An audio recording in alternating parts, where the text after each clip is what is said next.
Yeah. This is the Burgundy and Gold Blitz, part of the Coach and Crew show.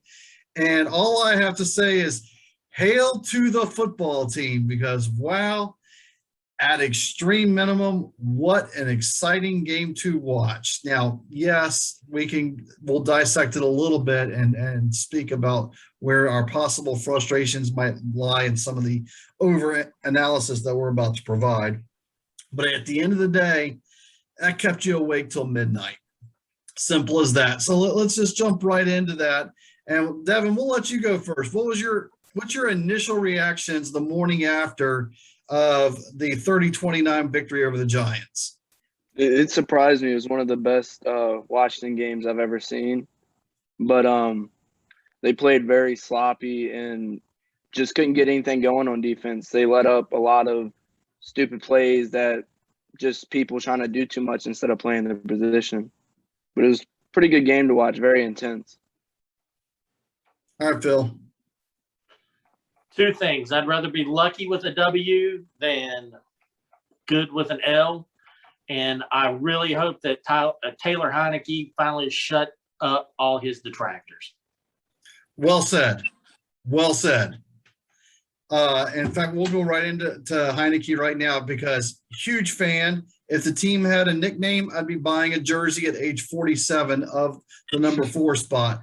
Feel like I was texting you last night. He reminds me of a lot of a different number 4, Brett Favre, and just that gunslinger mentality. And for you to even say positive things about somebody, because normally you're the negative Nelly of the group. That says a lot, but go ahead and give me your initial takes of Taylor's first start in regular season. Well, I didn't even know it was Taylor Heineke out there. I really thought that it was Shane Falco because he has what that team needs, man. It's hard. He's got the Valentine, man. He just plays hard. So I thought he went out there. He started out, looked like a little nervous. He was high on all of his throws, but he was still out there slinging it. And as the game went on, he got better. Yeah, he had one boneheaded throw at the end of the game with that pick, but I thought that was a poorly designed play anyway. You never have 2 receivers against the own defense in the same area, and they did. He just chose the wrong one. Giants player made a play. So that guy's getting paid too. Bradbury's getting paid too, and he came through. But as I said at the time, hey, it just gives him a chance to come back and win this damn game. And he did that.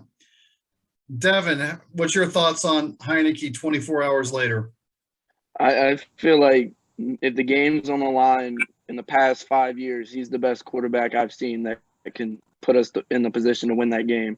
And like Tantor was saying with the pick, he wouldn't even been in that situation if we would have just ran the ball like we should have right there. But he made some good throws, some bad throws, some good reads and some bad reads. But overall, he kept us in that game. He's the reason we won that game.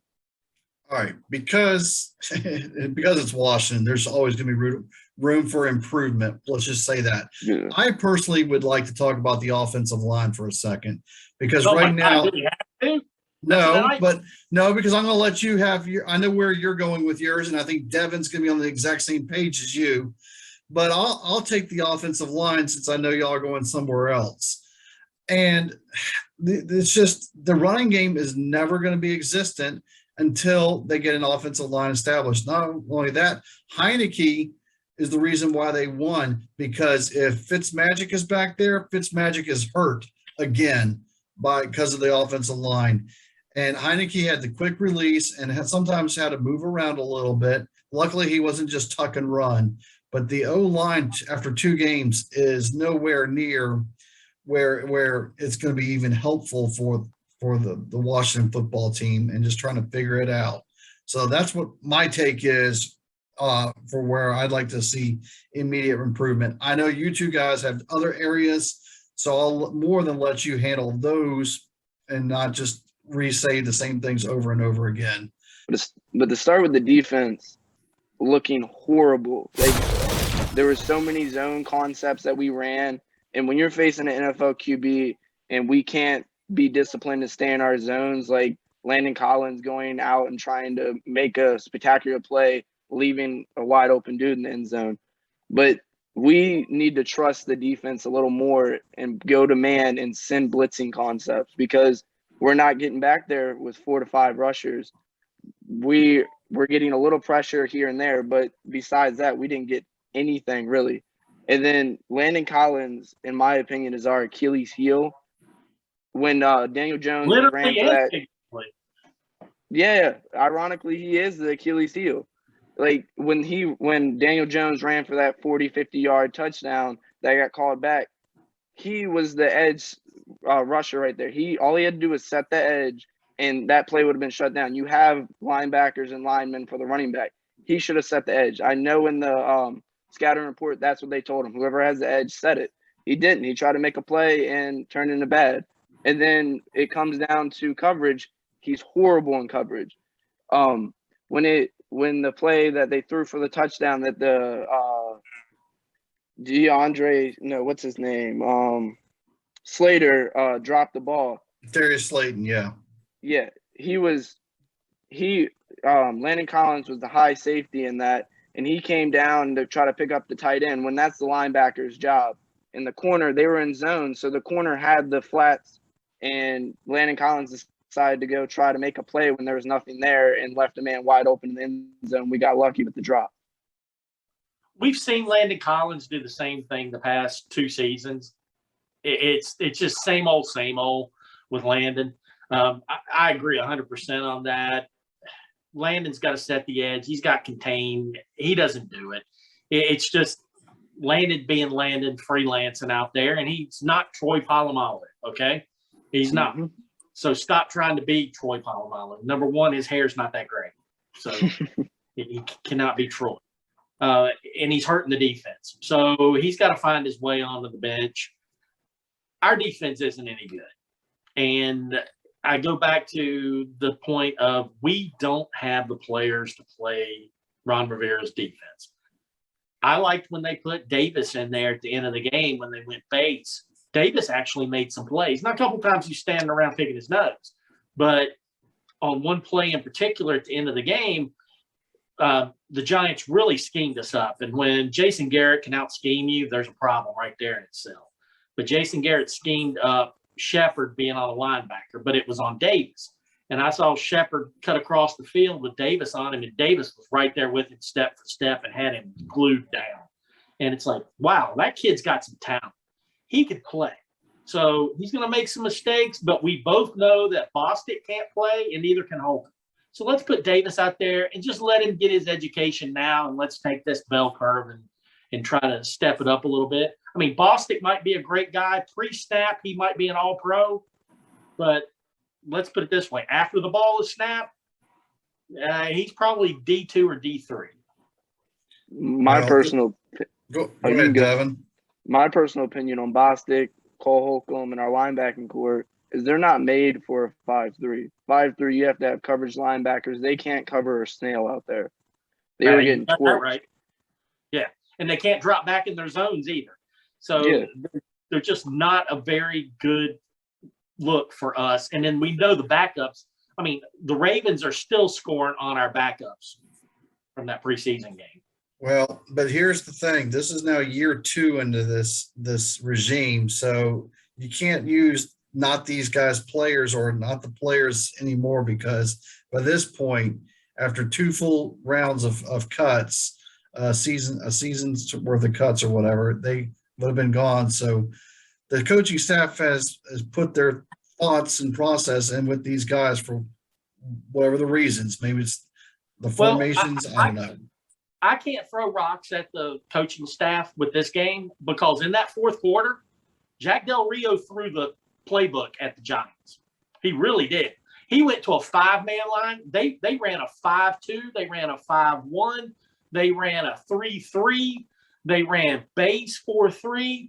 They blitzed. I mean, the only sack in the second half was when Fuller came off blitz. They were blitzing. It's just that when they brought linebackers, they couldn't get home. They threw everything at them. They went to man. I mean, you saw Jackson get beat twice in man. Slayton had that great touchdown catch against Jackson, and that was a man. That was man coverage right there. He mixed zone in, but he did go to man too. I mean, Del Rio threw the entire defensive playbook at the Giants, and the Giants just sliced and diced it. And that comes down to the players, period. And we do not have the players to go. I think the big reason, secondary-wise, is that, hey, you got Landon Collins back there, and at best, he's a linebacker. He's just he do well, and the linebackers can't cover anybody. And for some reason, our defensive line has decided that they can't rush the passer. I mean, I don't like their splits. I think they're too wide on their splits. I think we should get our big, strong boys in the middle and just blow up the center guard tackle and the A gaps and just destroy a pocket from the inside, because I've heard that Ioannidis can bench press a car. Big thing that I noticed that really ticked me off about the defense is it comes down to coaching. They were standing like right when the ball was snapping. They weren't getting down, getting ready to explode. And the D-line were standing there right when the ball was snapped instead of being in their stance ready to go. And that comes down to coaching and discipline. Like, they need to be ready to go to war, and they're just standing there. Well, there's no discipline with all those penalties that the defense Yeah, they with. have 10 in the past 2 games. Yeah, it's horrible. All right. Well, to fast forward the conversation, next week they are in Buffalo. And Phil, you left with a comment last time of cut the kicker. And I was like, they got bigger issues to worry about. Well, now after you're texting me, like, he's going to miss this. And I hate it when I'm right. So I don't know where the cut the kicker stands up, but at least in my world, the bar has been raised a little bit on that conversation. I think he's still there for the Buffalo game. Early expectations going into Buffalo, Devin. I really feel it's going to be a hard game for us. Definitely, if we played how we played this game, if we play like that against any team, we'd lose. But I feel like if Heineke can go out there and have a 240-yard game with maybe 2 touchdowns and Gibson has 1 on the ground, and our defense does something different this game, I think we could be in it. But it's going to be a hard one for them. Phil? This is going to be the litmus test for Taylor Heineke, because this is going to be the one game where he's got to go in and fight the elements. Playing in Buffalo with that wind coming off the lake, he's going to have to really drive the ball. And Buffalo's got a real good defense. He's just going to have to fire it in there, and we're going to see how good Taylor Heineke really is. Are we going to win the game if Josh Allen starts? No, we won't. Period. Our defense is going to fold like a cheap chair against Josh Allen. However, if Heineke can go out there and drive the ball and get it down the field accurately, he's going to give him a game, and that's what I'm really looking at seeing. Can Heineke go out there against all that wind and really drill a ball in there and spin it and take it down the field? And that's what I'm looking forward to. After week 3, I had the Washington football team pegged at 2-1. Now, granted, I've already went 0-1 to start the season, so that was one of my 2 that I had pegged. So we'll see. But for Devin, Dr. Evil, and Mr. Bigglesworth, I'm Charlie Krause. This is the part of the Coach and Crew show of the Burgundy and Gold Blitz. Don't forget to check us out on Twitter at Coach Crew Show. The website is coachandcrewshow.com, or download all of our videos and subscribe to our YouTube channel. We'll see you again after the game next week.